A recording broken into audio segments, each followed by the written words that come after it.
The holding room smelled like recycled air and disinfectant. The particular chemical flatness of a space that had been sealed long enough that even the machines that cleaned it had given up trying to make it feel like anything other than what it was. A box with good lighting and no windows. Dr. Caelen Voss had been in the box for 11 days. He knew this because he had kept count using the meal trays. 3 a day, sliding through the panel in the lower left corner of the wall with a soft pneumatic exhale, sometimes protein-dense and vaguely familiar, sometimes entirely alien in texture and smell, but always, he suspected, calculated to keep a human male of his approximate mass in optimal metabolic function. The Vahari did not do imprecision. They especially did not do imprecision with things that mattered to them. He mattered to them, he just didn't know why yet. It had started on the research station, Yaveth platform, a joint colonial observation post at the edge of the Arakhol cluster, 63 personnel, most of them human with a handful of Vahari exchange staff attached to the xenobiology program.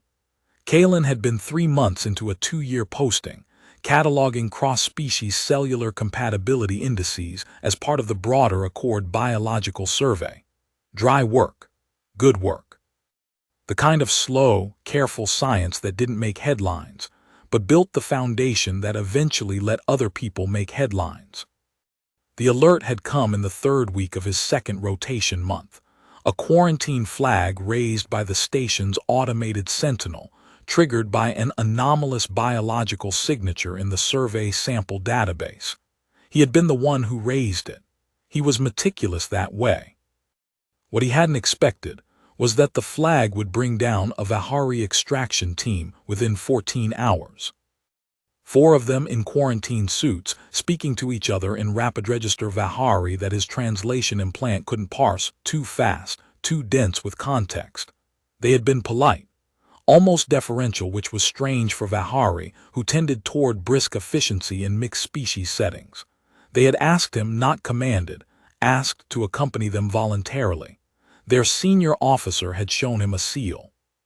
He recognized the house glyph of the Vahari sovereignty's central executive branch, and understood, in a slow and slightly nauseating way, that whatever had been in his survey database had just become a matter of state-level importance.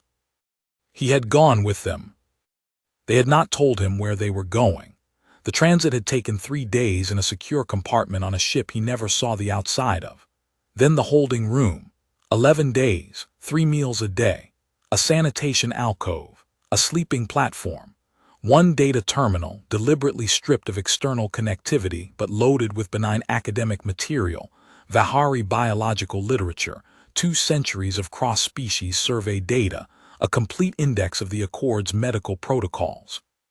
He read all of it, because there was nothing else to do, and also because it was genuinely interesting, and also because Caelen Voss was the kind of man who became calm in the presence of information.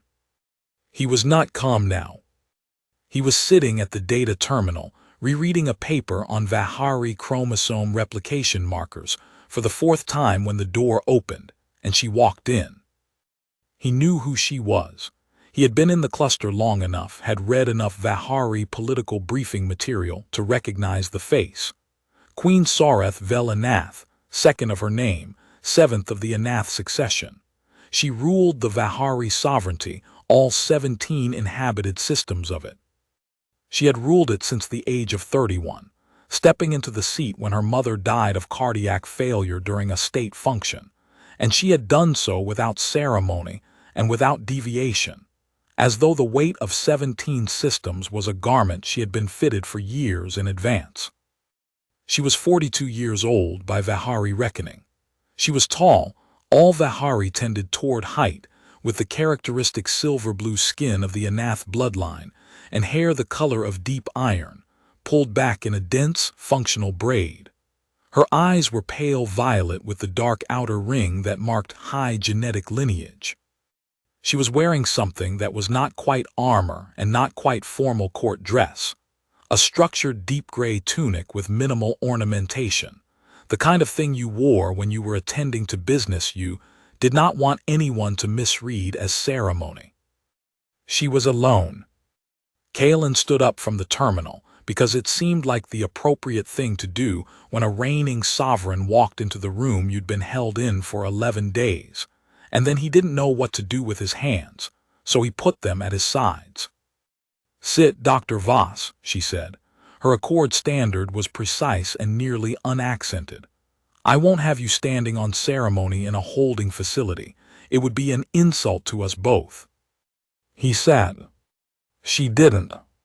She stood just inside the door and looked at him for a long moment, not the way a person looks at someone they're seeing for the first time, cataloging features. More like the way a person looks at something they've already spent considerable time thinking about, and are now confirming against the mental image. "You raised the biological alert on Yaveth platform," she said. "Yes." "You identified the anomalous cellular signature in your own survey data, and you flagged it before running confirmatory analysis. Most researchers would have waited for confirmation." "Most researchers would have been right to wait," Caelen said. "I flagged it because the signature profile was structurally inconsistent in a way that read as more likely cross-species hybridization than contamination. I didn't want to sit on that kind of finding while I ran the confirmatory. The protocol exists for a reason.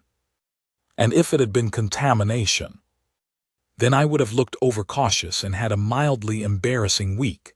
I've had those before." Something shifted in her expression. Not a smile, not quite, an acknowledgement. "The confirmatory analysis confirmed your read," she said. "The signature is not contamination." She paused. "I want to know how it entered your survey database." Caelen looked at her steadily. "I collected it. Routine sweep of the station's shared biological archive, cross-referenced against the Accord survey baseline to check for novel markers. The sample was already in the archive when I pulled it. Logged 8 months ago, before I arrived." "By whom?" "By your exchange staff. One of the Vahari researchers attached to the xenobiology program, name logged as Anath Vel Sorath in the archive credits." He saw something change in her face at that name, a tightening, controlled and brief. "She's not listed among the station's current personnel. She left before I arrived. I pulled the departure record when the flag came up. It was clean, voluntary rotation end, standard processing." The Queen was very still. "You checked," she said. "When something unusual turns up in a database, you trace it to its origin. That's basic methodology." He watched her face. "Anath Vel Sorath is a family designation pattern, isn't it? Anath is the ruling house. Ve is, I think it means, of the first branch. Sorath is your name." He paused. "I didn't put that together until just now, sitting here having this conversation. And now that you've put it together." He thought about it honestly. "I think you're telling me the sample came from someone in your immediate family." She looked at him for a long time. The door behind her was still closed. Outside it, he presumed, were guards. There were always guards when a sovereign moved, even when she was pretending there weren't. "I have a daughter," Queen Sorath said at last. "She is 3 years old. She was born quietly. The sovereignty does not yet know of her. I have been managing the timing of her formal presentation with extreme care, for reasons that I will not discuss in detail." She paused. "When she was born, the attending medical team ran the standard genetic mapping required for any child of the Anath line. The report flagged an irregularity they could not resolve within Vahari genomic parameters." Caelen said nothing. He waited. "The irregularity persisted across 3 independent analyses," she continued. "My medical team was thorough and they were discreet, but they could not identify the marker's origin. I sent my daughter to Yaveth platform 18 months later under a research cover. She is, among other things, genuinely curious, and the xenobiology program there is excellent, partly to have the sample entered into a database where the Accord survey baseline could flag it against cross-species indices. Which it did. Because I flagged it. Because you flagged it. A silence. Your Majesty, Caelen said carefully, I'm a xenobiologist who runs cellular compatibility surveys. I'm not a geneticist and I'm certainly not a fertility specialist, but I understand what you're telling me. He looked at her. You're telling me the marker is human. The Queen's eyes were steady and absolutely unreadable. The confirmatory analysis indicates, she said, a 37% genetic contribution from an unidentified human male source. A pause. My daughter's biological paternity is, according to the analysis, partially human. The room was very quiet. I don't know how that's possible, Caelen said. Neither did I. There are certain circumstances in Vahari reproductive biology that allow for cross-species cellular contribution under conditions of extreme biological stress. It is vanishingly rare. It was previously considered theoretical. She stopped. I was very ill 3 years ago, a hemorrhagic fever that I was treated for at a joint medical facility on the Accord border. The treatment involved a significant biological intervention using compatible donor material. A human donor. Caelen was very still. I need to know who that human was, Queen Sorath said.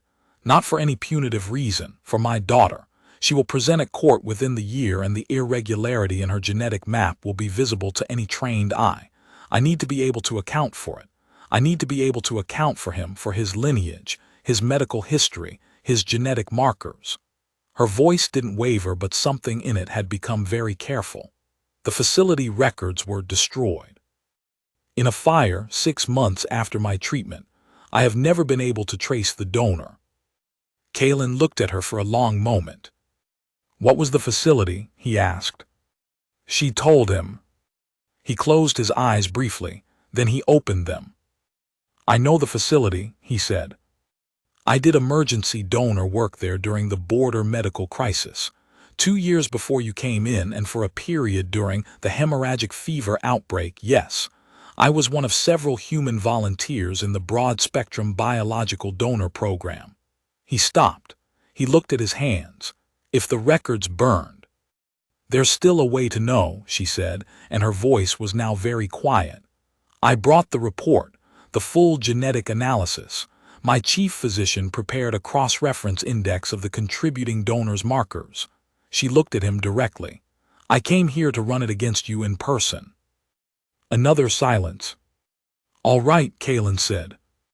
The test took 3 hours and was administered by a small, formidably efficient Vahari medical officer who appeared to have been waiting in the corridor with a portable analysis unit and very professional composure. Caelen gave a sample. The medical officer processed it without commentary.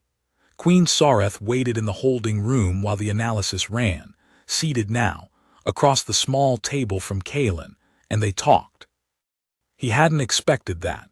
He had expected to be left in the room alone while she conducted whatever she needed to conduct in a place more befitting a sovereign. But she stayed, and they talked, and he discovered that she was the kind of person who asked precise questions and listened to the answers with the kind of attention that made you aware she was building a complete picture from everything you said. She asked about his work at Yaveth. He explained the cellular compatibility survey in language calibrated for a non-specialist with evident intelligence. She stopped him twice to ask clarifying questions that demonstrated she'd been reading the field literature, which surprised him. She asked about the donor program at the border facility. He told her what he remembered, which was, it had been chaotic, it had been necessary, and he had done it because there were people dying of a fever that responded to broad-spectrum biological buffering, and there were enough human donors present with compatible baselines to make a meaningful difference. You didn't know what the material would be used for specifically, she said. No, the program was aggregate. They pooled compatible donor contributions for targeted treatments. I never knew which specific patient received what. That was by design. It kept the process clean. He looked at her. I still don't know with certainty that it was me. The analysis might come back negative. It might, she said. But her voice suggested she thought it wouldn't, and he was beginning to think so too. They talked about her daughter. She mentioned her the way a person mentions something they guard fiercely, briefly, with controlled warmth, and then moved on before the warmth could be read as vulnerability. Her name was Veth. She liked the xenobiology program because she liked small things.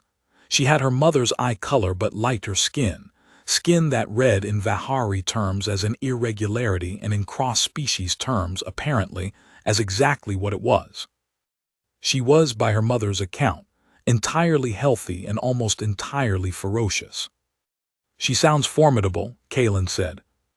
"She is," the Queen said, and for just a moment the careful, controlled face opened into something real. "She is entirely formidable, and I am not remotely objective about her." "You don't need to be objective about your own child. Queens are expected to be objective about everything." "With respect," Caelen said, "that expectation is wrong." She looked at him. He looked back, and something shifted, not the situation, not the stakes, not any of the enormous and unresolved weight that was sitting between them in that small, sealed room.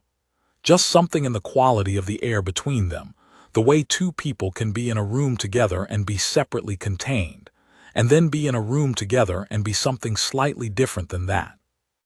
The door panel chimed softly, and the medical officer reappeared. He read the report himself because she let him. She set the data tablet on the table between them and stepped back, and Caelen picked it up and read. The genetic cross-reference matrix filled the screen in the precise, color-coded layout of Vahari analytical documents. He wasn't fluent in Vahari genome notation, but he'd been reading Vahari biological literature for 11 days, and the key indices were annotated in accord standard for cross-species clarity. The match probability was listed at the top, 99.7%. He set the tablet down. "Well," he said. Queen Sorath Vel Anath looked at him with eyes that were still absolutely unreadable, but with something behind them that might have been not fear. Not exactly. The particular quality of a person who has been carrying a weight in private for a very long time and has just, for the first time, handed it to someone else. "The report identifies you," she said, "as my daughter's biological paternal contributor." "Yes." "You did not know?" "No, I had no idea." He looked at her steadily. "I want to be clear that the donor program was entirely anonymous and I would never have. I'm not suggesting I have any claim. That's not what this is. I'm a donor by circumstance, not by. I understand the biology here is unusual, and the implications for your court are complicated, and I'm not going to." "Dr. Voss," she said. He stopped. "I did not bring you here," she said carefully, "to establish a claim or to deny one. I brought you here because my daughter has markers that her court physicians will eventually flag as cross-species, and when they do, I need to be able to speak to her full genetic lineage with accuracy and with authority. And because," she paused. The pause was longer than her pauses usually were. "And because she is going to want to know, when she is old enough to understand the question, who contributed to who she is. I thought that was her right." Caelen was quiet for a moment. "What does Veth know?" he asked. "She knows she is slightly different from other children at court. She does not yet know why." A pause. "She has asked me once why her skin is lighter than mine. I told her that she came from a very complicated and extraordinary circumstance, and that when she was older I would explain it fully. She accepted that with slightly more grace than I expected, and then asked if she could go back to her terrarium." "Her terrarium." "She keeps small creatures. She is very serious about them." Something in the Queen's face had softened to that real thing again. "She has names for all of them." "Of course she does," Caelen said, and heard something in his own voice that surprised him a little, a warmth that he hadn't planned. The Queen heard it too. She looked at him. "The formal court presentation," she said. "It will happen in 32 days. I would like the genetic report to be part of the official court record before then. Filed with appropriate context. I am prepared to acknowledge the full circumstances of her conception, the medical intervention, the donor program, the cross-species marker. I am not prepared to pretend she is other than what she is." "That sounds right," Caelen said. "There will be significant court reaction. The sovereignty has views on cross-species biological history. They are not uniformly progressive." She said this without judgment, just accuracy. "Some of it will be directed at me. Some of it will be directed at the question of you." "What question of me?" She met his eyes. "What you are to her. What your status in relation to my court and my succession is. What the Accord's position on cross-species biological paternity entails. Whether the human who contributed to my heir's genetics has standing." "I'm a researcher on a posting at a joint survey station," Caelen said. "You are also, by the genetic record, the biological paternal contributor to the heir of the Vahari sovereignty," she said. "Those two things are now simultaneously true, and I have no framework for managing the second one, which is deeply uncomfortable for me because I generally prefer to have frameworks." He almost smiled. "What does your instinct say?" She looked at him for a long moment. "My instinct says that you are a careful, methodical person who raised a flag on an anomalous biological marker when the comfortable thing to do would have been to wait. That you went to a border crisis and donated material to a fever program because people were dying and you could help. That you have spent 11 days in a holding room without complaining about it once, as far as my staff reports indicate." A pause. "My instinct says that you are the kind of person I would choose if I were choosing." The room was very quiet. "I don't know what that means for the future," Caelen said. "Neither do I," she said. "I thought we might begin by determining it together." They talked for another hour after that. The medical officer had gone, and the household staff left tea at the door without entering, and the holding room, which had been a box with good lighting and no windows for 11 days, became something slightly different in the quality of the conversation they were having in it. She asked him about his life before Yaveth. He told her, a research posting on the Accord's second survey ship, 3 years, cataloging the cellular diversity of the cluster's uninhabited systems. Before that, graduate study at the Accord's Central Institute, 6 years, the kind of slow accumulation of specific knowledge that yields no single dramatic moment but leaves you, at the end of it, understanding things with precision. Before that, a family on one of the Accord's founding worlds, a mother who was a teacher, a father who ran a water reclamation facility, a younger sister who had gone into interplanetary law and was doing extremely well at it. "You are close with your sister," the Queen said. "It was not quite a question." "Very. She's the one who told me to volunteer for the border medical program when the crisis hit. She said, and I am quoting fairly accurately, 'Key, you have a compatible baseline and medical certification and people are dying, so go and stop complaining about the disruption to your posting schedule.'" He paused. "I wasn't complaining. I was processing." "There is a difference," the Queen said. She maintains there isn't. Something moved through the Queen's expression that might, in different company, have been a smile. "What is her name?" "Lyra, Dr. Lyra Voss, Accord Interplanetary Law, second chair on the Species Accord Treaty Committee." He looked at her. "She is going to find out about this eventually." "Yes," the Queen said, "she will. She's going to have many questions. I expect she will be well positioned to ask useful ones." A pause. "I have a brother, Sorath Vel Anath, junior lineage. Vel designates the secondary branch. He is 6 years younger than I am and runs the Sovereignty's Agricultural Development Ministry, which he is very good at, and which does not require him to attend court functions more than 4 times a year, which suits him perfectly. He is aware of Veth. He has met her twice. He was, both times, more relaxed about the cross-species marker than my medical team expected." She said this with what might have been affection. He told me she had good hands for a creature keeper, and I should stop worrying about what the court would think. He sounds like good advice on legs, Caelen said. This time it was a smile, brief, precise, real. That is an accurate description of Sorath Vel. She looked at him. He will want to meet you. I'd like to meet him, Caelen said, and found he meant it. She looked at him with those pale violet eyes that he was beginning to understand were not actually impenetrable. They were just very high resolution. She didn't show you everything at once. She showed you what was relevant precisely, and added context as trust accrued.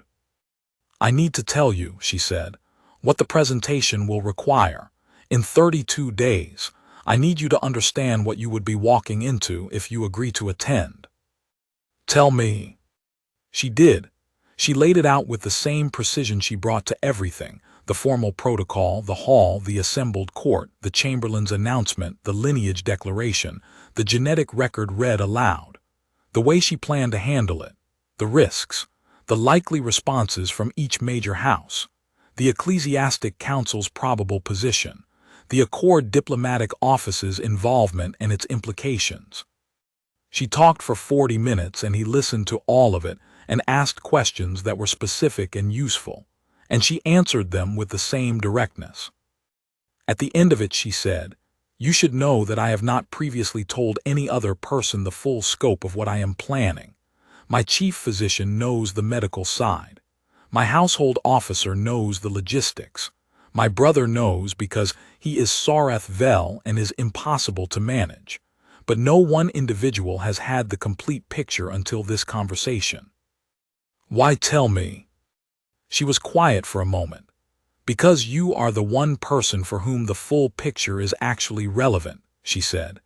"Because you can't make a meaningful decision about whether to attend with only part of the information. And because," a pause, "because I find I want you to understand it, not as a briefing, as a conversation."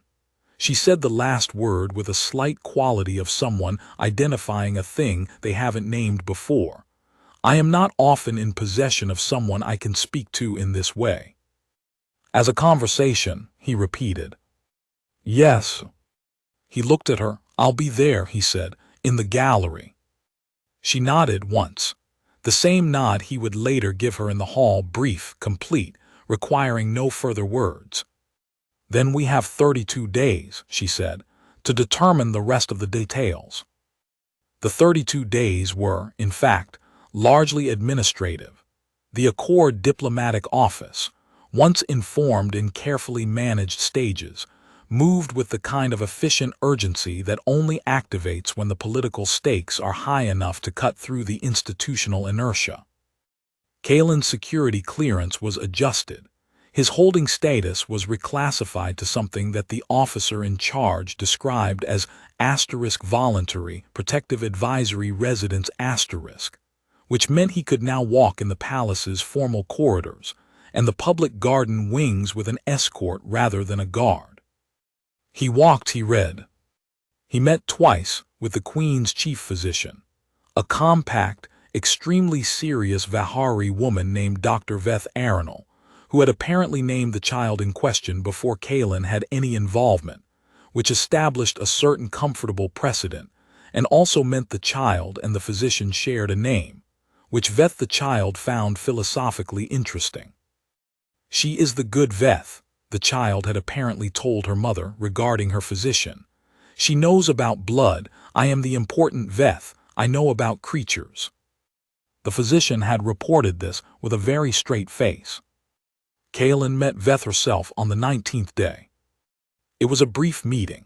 She was in transit through a palace wing with her household minder, returning from a morning session in the Xenobiology Wing's observation gallery, carrying a notebook and a small specimen jar containing something pale and still, and the minder had introduced him using the formal diplomatic title, which Veth had absorbed and then set aside in favor of her own classification.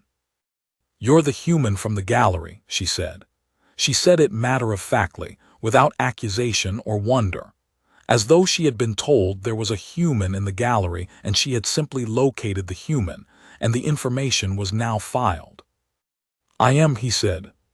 She looked at him with her mother's directness and her own particular addition to it, which was a slight tilt of her head that suggested she was cross-referencing him against an internal database. "Mama said you help with the creature surveys." "Something like that." She held up the specimen jar. "I found this in the observation gallery. Dr. Veth says it is probably dormant, not dead, but she wants me to return it to the preserve in case it wakes up and is confused." "That's very thoughtful," Caelen said. "It would be distressing," Veth said seriously, "to wake up confused." She tucked the jar more carefully under her arm. "I will see you at the convocation." "You will," he said. She nodded with the authority of a 3-year-old who has concluded a satisfactory interaction and moved on, and continued down the corridor. He stood there for a moment after she had gone, holding the specific quality of that conversation, the certainty of her, the matter-of-factness of it, the way she had classified him, and moved on as though his presence in her world was a variable she had already accounted for and integrated. He thought she might be the most remarkable person he had encountered since her mother. The court presentation of Heir Vel Anath took place 32 days later in the grand Convocation Hall of the Sovereignty's central palace. A vast, high-ceilinged space built in the Vahari architectural tradition of maximizing vertical space to convey permanence, its pillars carved from stone that had been quarried and dressed before the accord had existed. Caelen had been told, when the Queen's household staff brought him appropriate court dress, a formal tunic in the Accord's registered diplomatic colors, dark blue and silver, that attendance was optional. He could observe from a secondary chamber. He could watch via the palace's internal visual feed. He could, if he preferred, not attend at all. He attended. He stood in the formal public gallery designated for diplomatic observers, high above the main floor, which gave him an unobstructed view of the entire room and rendered him, in turn, a figure that the court below would note but could not immediately classify. The convocation hall held, by his rough count, 600 people. Senior House representatives, advisors, military commanders, diplomatic attachés, ecclesiastic officers of the sovereignty's 3 recognized spiritual traditions. They stood in precisely arranged formation below the Queen's dais, a raised platform of pale gold stone at the hall's far end, accessed by a broad stairway, upon which stood a single carved seat that was not quite a throne and not quite anything else. Queen Sorath walked in last, as was protocol. She wore full court dress, formal white over dark gray underlayers, her iron braid dressed with minimal ornamentation that nonetheless managed to look exactly as significant as it was. She walked without hurry, without performance, and the court oriented itself to her the way iron filings orient to a magnet, not because they were compelled to, but because the field was simply there, and they were within it. Beside her, slightly to her left and slightly behind, the position designated in Vahari court protocol for a sovereign's blood-acknowledged family, walked a small Vahari child who came up to her mother's mid-thigh, and was moving with the particular quality of a 3-year-old who has been coached extensively on not running. Vel Anath had her mother's dark iron braid and her mother's pale violet eyes and skin that was silver gray where her mother's was silver blue. Lighter, differentiated, a shade that didn't exist in the pure Vahari palette, and that every eye in the room immediately marked and immediately did not speak about, because the Queen was on the dais now, and her expression was the kind of expression that preceded major announcements. Caelen stood very still in the gallery and watched. The formal presentation protocol unfolded in stages. The sovereignty chamberlain read the lineage announcement. The child's name was entered into the hall record by a clerk with a stylus and a very serious face. The House representatives made their traditional responses in succession. It was ritual, and it was beautiful, and it was also, Caelen was aware, a container that had not been designed to hold what it was about to hold. The protocol came to the genetic lineage declaration. The moment at which the formal genomic record of the presented heir was confirmed before the assembly. The Queen's chief physician stepped forward with a data tablet. Queen Sorath took the tablet and held it. She looked out at her court for a long moment, 600 faces, most of them still, most of them controlled, none of them able to entirely conceal that they had noticed what they had noticed about the child standing beside her. Then she read. Her voice carried to every corner of the hall. The acoustic design of the space made sure of that. She read the genetic analysis clearly and without inflection, the way you read something that is true and requires no performance to make it land. She read the cross-species marker notation. She read the percentage contribution. She read the origin classification: human, adult male, accord biological donor program, border crisis response, confirmed match, probability 99.7%. She read all of it. The hall was completely silent. Then the Queen lowered the tablet and turned. She turned toward the diplomatic gallery, toward the specific section of the gallery where a single human man in dark blue and silver was standing with his hands very still at his sides. 600 heads turned with hers, involuntarily, the way eyes follow sovereign attention. "You're my daughter's father, human," she said. Her voice was clear and level and entirely without hesitation. It filled the hall. "That is the record. That is what this court will know." The silence that followed was the loudest silence Caelen had ever heard. He held her gaze. He nodded once, because words from that distance in a formal hall would have been theater, and she wasn't doing theater. She was doing truth. Below in the hall, the 600 people who made up the official body of the Vahari sovereignty's assembled court processed what they had just been given. The processing was visible and varied, controlled surprise, visible discomfort in some quarters, in a few faces something that read as open alarm, and in a few others, and he noticed this, something that read as a very careful consideration of what this meant and where it led. Vel Anath, standing beside her mother on the dais, looked up at the gallery with the absolute directness of a 3-year-old who has not yet learned to pretend she isn't looking at something. She looked at Caelen. He looked at her. She lifted one hand and waved at him, a small, definitive 3-year-old wave. Somewhere in the assembled court, a sound escaped that might have been a stifled inhale, possibly several. The formal session ended 90 minutes later with the Chamberlain's closing protocol. There were no formal challenges. The forum for challenge in Vahari court procedure was the Succession Council, not the Convocation Hall, and the assembled houses were too careful and too intelligent to misread the moment. The Queen had controlled the announcement, controlled the framing, controlled every element of the disclosure. The ones who would try to leverage this would do it in back rooms and formal petitions, not in the middle of a presentation ceremony. Caelen found himself in a side corridor off the gallery, escorted by 2 palace guards who were professionally neutral, and took him to a small chamber where a very composed household officer told him that Her Majesty would join him shortly, and that there was tea if he wanted it. He wanted it. He drank 2 cups while he waited and thought about the way the hall had looked when the Queen had turned toward him. 600 people all moving at once, that sea of faces, and about the small 3-year-old on the dais who had waved at him with the confidence of someone who had been told, apparently in enough detail that she had formed a clear image, that there was a human in the gallery and the human was someone worth waving at. He wondered what her mother had told her. He was going to ask. He thought about the wave while he waited, its complete, unself-conscious certainty. He knew from the Queen's descriptions that Veth had been told he would be in the gallery.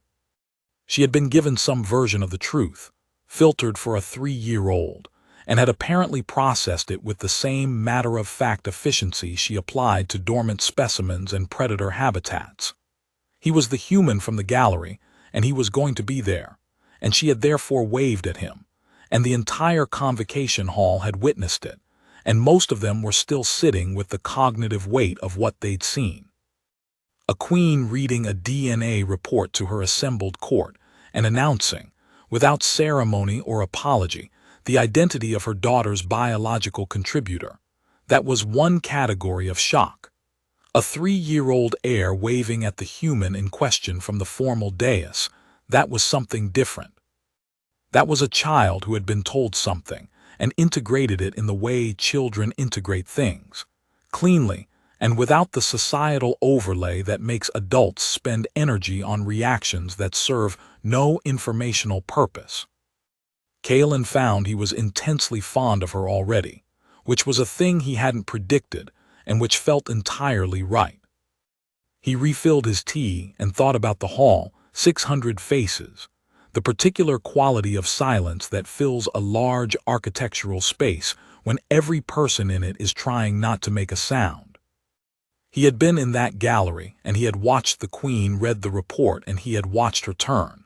And in the moment she turned, in the long second between her turn and the word human, he had understood something about her that the 32 days of proximity and conversation had been building toward, that she did not do anything by accident, that she had chosen that word, that delivery, that moment of direct address across the full width of the hall, not because it was the most politically strategic formulation, but because it was the true one. She had built the strategy around the truth rather than building the truth around the strategy. He respected that more than he could easily say. Queen Sorath arrived 20 minutes later. She had removed the outer formal layer of her court dress and was back to the structured gray tunic, which he was beginning to understand was her working register, the thing she wore when she was functioning and not performing. She sat across from him and accepted a cup of tea from the household officer, who then withdrew and left them alone. She held the cup without drinking from it for a moment, the first time he had seen her doing something without clear purpose, and he understood that was its own information. "Well," she said. "Well," he agreed. He let the silence sit for a moment, because it wasn't an uncomfortable silence. It was the silence of two people who had just been through something large and who understood each other well enough, by this point, to know that rushing past it would be worse than sitting in it. "Veth waved," he said. Something happened in the queen's expression that was entirely uncontrolled. Not quite a laugh, she held that, but its precursor, the full-body quality of a person suppressing a thing that wants to be bigger than the setting allows. "I know," she said. "I saw her.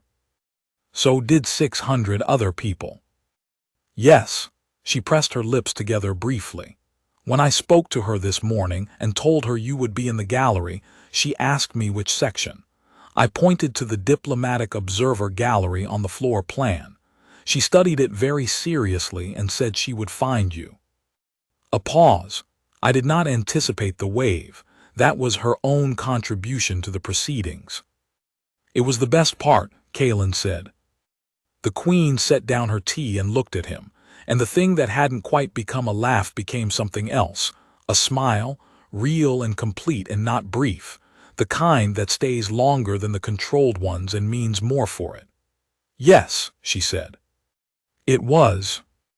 They looked at each other across the small table in the side chamber, while the palace around them processed the reverberations of a convocation that had lasted 90 minutes and would be discussed in sovereignty records for the next 400 years.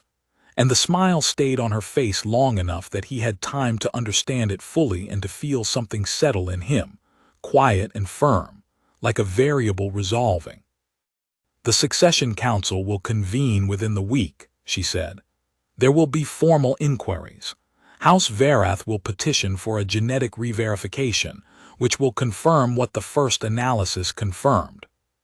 House Caelen will request a review of the Accord biological donor program's implications for Vahari succession law, which will be slow and thorough and ultimately inconclusive, because the law has never considered this situation and will have to be written from the beginning." She paused.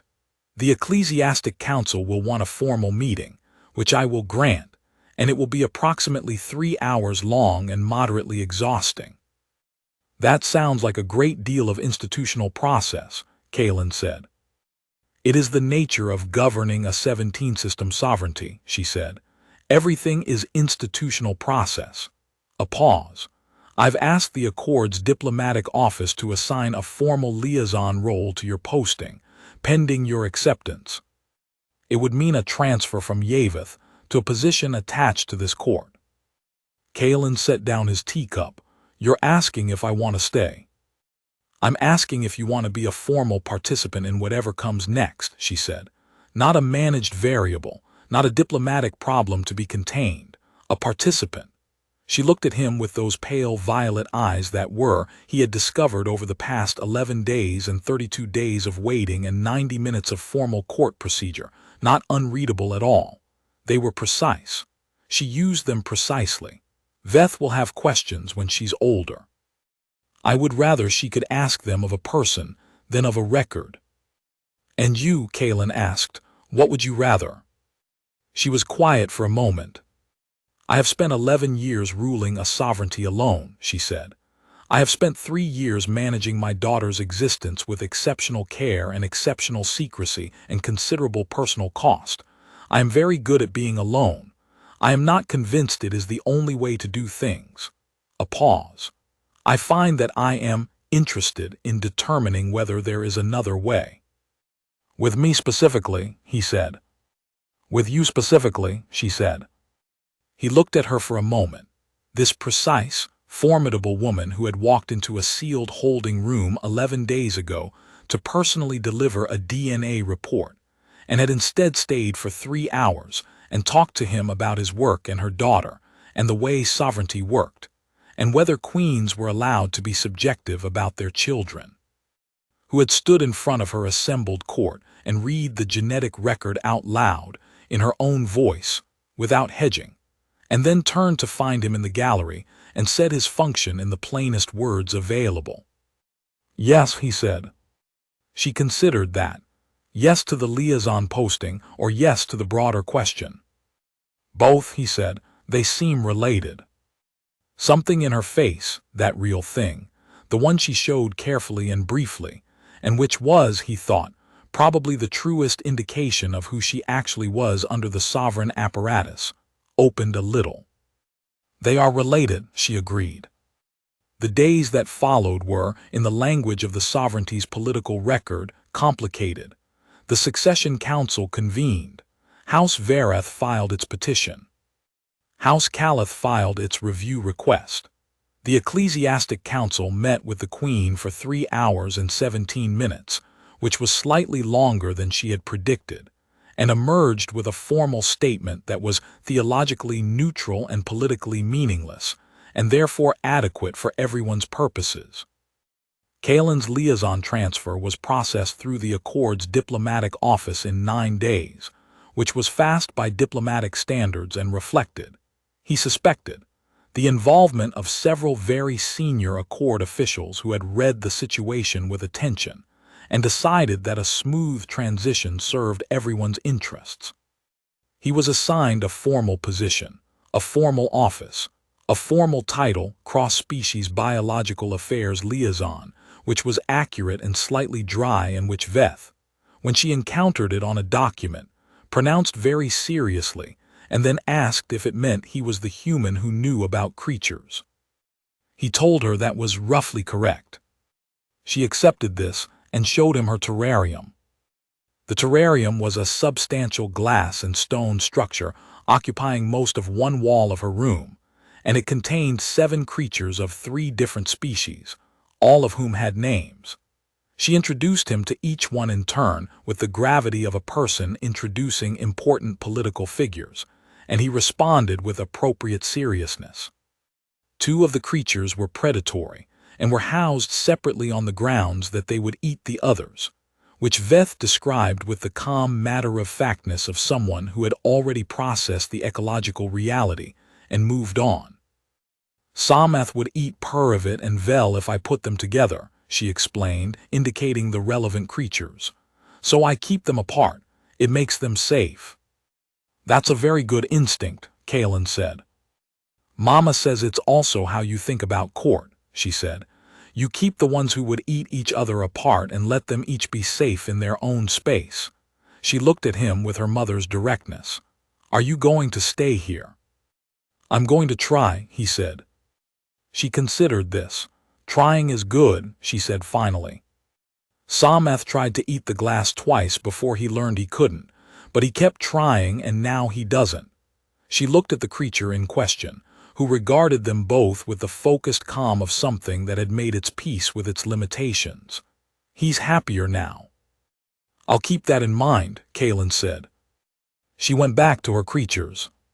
He watched her for a while, this small, fierce, entirely singular person who had silver-gray skin and iron-dark braids in her mother's eyes and some small, cellular fraction of whatever he was, and who kept small creatures safe and thought about political dynamics in the language of predation and habitat, and who had waved at him from a formal dais in front of 600 stunned courtiers, with the absolute confidence of someone who had been told she was allowed to. He thought he understood now what the Queen had been trying to tell him when she said she'd brought him here because her daughter deserved to know. It wasn't only about the record. The Succession Council's formal inquiry concluded 6 weeks after the Convocation. The ruling was complex, 400 pages of Vahari legal precedent and newly constructed framework, and it established, among other things, that genetic contribution through a recognized Accord medical program constituted a form of biological co-lineage that entitled the contributing party to formal recognition in the child's heritage record without conferring automatic succession rights or sovereignty claim. It was, legally speaking, a new category, and the council had the slightly dazed quality of a body that had just built a road from scratch because the terrain required it. House Verath's petition was denied on the grounds that re-verification of a 99.7% match probability served no informational purpose. House Caleth's review was ongoing and expected to be ongoing for approximately 2 years.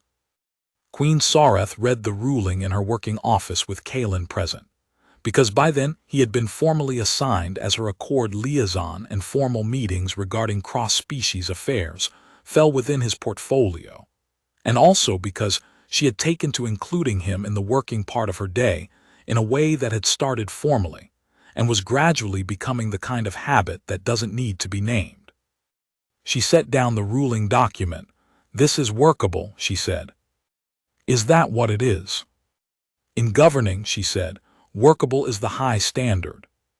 Perfect is a document no one will agree to sign. She pushed the ruling aside and picked up the secondary brief, House Caleth's review request, which was less a legal argument than an elaborate expression of institutional anxiety dressed in legal language. Caeleth will take 2 years and conclude with a framework that codifies what we've already done. They're useful that way. They build the walls after the structure is already standing. In House Verath. Verath's denial was instructive. She looked up. Their petition was weak. Any house with a genuine legal argument would have argued law. They argued procedure, which means they knew the law wouldn't serve them. That's the kind of signal that tells you where the real opposition will come from, not the one that shouts in the petition stage, but the one that reads the ruling carefully and waits. She set down the brief. I am watching House Sale. You're not worried. I am always worried. That's what governing is, a permanent, managed level of low-grade concern about the things you can see, so that you have sufficient capacity remaining to respond to the things you can't. She looked at him. Are you worried? He considered it honestly. About the houses, no. About getting the cross-species protocol framework right so that what's happened here can be handled cleanly in any future situation. Yes. The Accord's draft is well-intentioned, but it's written by people who are thinking about edge cases they can imagine, not the ones they can't. Write me a commentary, she said. He looked at her. On a legal framework for cross-species biological affairs. You are the cross-species biological affairs liaison, she said. It is, approximately, your entire function. A pause. And you have direct personal experience with the scenario the framework is trying to address, which gives you a perspective the drafting committee does not have. He looked at her for a moment. You're right. I know. She said it without arrogance, just fact. I want you to understand something. What I said in the Convocation Hall, that was not only a declaration for the record. It was a declaration for the court. I know. They needed to understand, she said, that I was not managing a complication. I was acknowledging a truth. There is a difference, and courts understand the difference, and I needed them to see which one this was. She paused. I needed you to see it too. Caelen looked at her across the working table with its careful stacks of documents, and its precise organization, and its one small anomaly. A drawing that Veth had made and left on the corner. A creature that might have been Sorath, or might have been something entirely invented, rendered in bold strokes with the fearless confidence of a 3-year-old who did not yet know that the representation was supposed to look like the thing. I saw it, he said. She held his gaze. Good. Outside the working office windows, the sovereignty's central palace spread in its careful geometry, the formal gardens, the administrative wings, the docking spires, the long approach avenue lined with the carved stone figures that represented the succession of Anath queens going back 400 years. It was an enormous thing to be in the middle of. It was the kind of enormous that took a long time to understand from the inside, and Caelen had been inside it for a little over 6 weeks and understood perhaps a fraction of it. He thought he could learn the rest. He thought she might be willing to teach it to him, in the particular way she taught things, precisely, directly, without condescension, with the assumption that you were intelligent enough to keep up. He thought that was a starting point. The first time Veth called him something other than * the human from the gallery, the designation she had settled on after the convocation, and used with the proprietorial ease of a child who has named a thing and considers the matter settled, was 8 weeks after he arrived. She had been in his office, which she had taken to visiting on the grounds that his office had a window that faced the small wildlife preserve at the palace's eastern edge, and the window was a good observation post. He had given her a spare data terminal to use, because she had arrived one afternoon with a notebook and a list of behavioral observations about the preserve's resident creatures, and clearly required a better recording system. He was reading the preliminary framework for the new cross-species biological affairs protocol that the Accord's legal team had drafted, which was dense and careful and slightly defensive in the way all newly drafted legal frameworks are when the situation they're describing has no precedent. When Veth looked up from her terminal. Caelen, she said, with a particular 3-year-old adjustment to a name that she apparently found difficult. Does this creature sleep during the day or the night? He looked up. She was pointing at her screen, a recording she'd made of something in the preserve, small and pale and moving in a spiral. He went over and looked at the recording. He told her what he knew about the creature's sleep cycle, which was limited but sufficient for her purposes. She nodded and entered it into her records with the systematic thoroughness of a future scientist. He went back to his document. He was 3 paragraphs further in when he realized what she'd called him. Not the human from the gallery, not human with the formal Vahari capitalization that the court used, just his name, abbreviated, slightly rearranged, the way a child makes a name into something that fits in their mouth. He didn't say anything about it. He read the rest of the document. That evening he mentioned it to the Queen when she came to review the day's work. She did this in the early evening when the formal schedule allowed, sitting across from him at the working table while they went through the day's correspondence, and he told her what he'd observed and thought, and she told him what she'd observed and thought, and it had the particular quality of a routine that had discovered itself without being planned. She called me by name today, he said. Queen Sorath looked up from a document.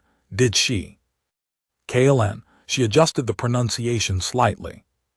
Something in the Queen's precise, controlled face did the real thing again, that brief opening, that warmth that she didn't perform and couldn't entirely contain.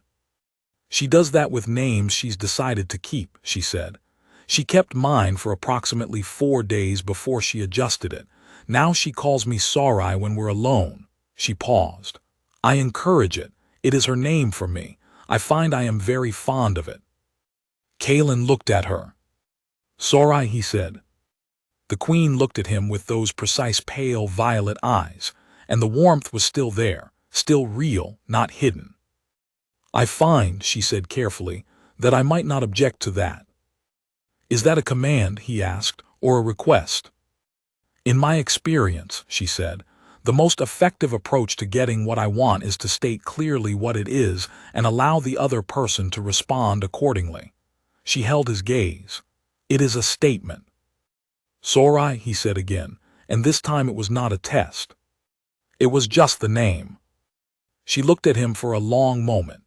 Outside the window, the sovereignty's palace was settling into its evening configuration, lights shifting, the preserve going dark, the formal spires catching the last of the ambient light from the system's primary. Caelen, she said, the same adjustment her daughter had made, unconsciously or perhaps not unconsciously at all. And that was how it began, in the most ordinary way that things begin.